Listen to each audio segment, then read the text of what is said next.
Mi reconocimiento una vez más a los soldados, como el soldado Beleño, y a todos los miembros de la fuerza pública que cumplen la ley y que dan la vida por nosotros todos los días.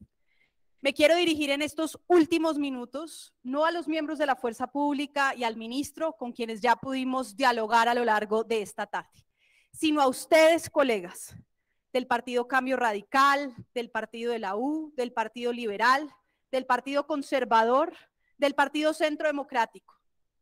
Vamos a tener que votar en máximo 10 días una moción de censura. Y aquí lo que el ministro nos ha querido decir es que la única opción de actuar, o si no era omisión de denuncia, era una operación militar ofensiva con uso de la fuerza letal como primera opción en el marco del DIH, que no existía ninguna otra alternativa, que una operación como funcionarios encargados de hacer cumplir la ley, que iba en función de capturar y que si había un uso de la fuerza podía reaccionar como es el uso típico de la fuerza que puede hacer la policía y que puede hacer las fuerzas militares en un escenario de derechos humanos, no podía existir. Que lo único que podían hacer era una operación en el marco del DIH. Aquí nunca ningún miembro de la oposición ni de los citantes de la moción dijo que no se debía actuar. La pregunta no es si actuar o no, era cómo actuar. Y lo que aquí quedó en entredicho fueron los procedimientos con los cuales actuó, en este caso, en esta operación, la fuerza pública. Lo que aquí se está discutiendo, queridos colegas, es la aproximación de este gobierno al narcotráfico. ¿Que había cultivos de coca? Por supuesto. ¿Que había laboratorios? Por supuesto. Quien ha ido a Putumayo entiende que ese es el contexto. ¿Que había pasta de coca? Por supuesto. Ese es el contexto de Putumayo.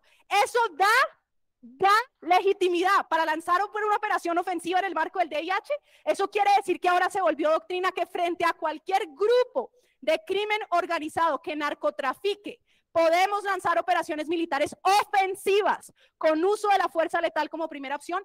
Eso es lo que nos está diciendo este gobierno, colegas. Y eso es lo que ustedes tienen que decidir si van a seguir apoyando, porque entonces este caso no será el único, sino que en adelante nos seguirán diciendo, qué lástima. Claro, eso les pasa por estar en un bazar donde había armas. Eso les pasa por estar en un bazar donde había pasta de coca. Quien vive en estos municipios se enfrenta a estar en la mitad de fuego cruzado entre estos grupos. Se enfrenta a que los presionen. Y si la fuerza pública les exige no estar en ningún lugar donde haya algún miembro de este tipo de organizaciones, le toca desplazarse. Porque en muchos de esos territorios están este tipo de organizaciones. El ministro no respondió a los 8 hechos que están sobre la mesa. De 11 muertos nos dio evidencia de 2 combatientes. En el resto de los 9 no dio evidencia. No nos dijo por qué la fuerza pública se identificó originalmente como guerrilleros. No nos explicó por qué corrieron los cadáveres, como dice el informe del CTI. No nos explicó por qué hubo una retención de civiles después de la operación. No nos dijeron por qué en el lugar no hubo capacidad para auxiliar a los heridos. No nos explicaron por qué no hubo incautación de coca o si la había, dónde está y dónde está la plata incautada que no aparece.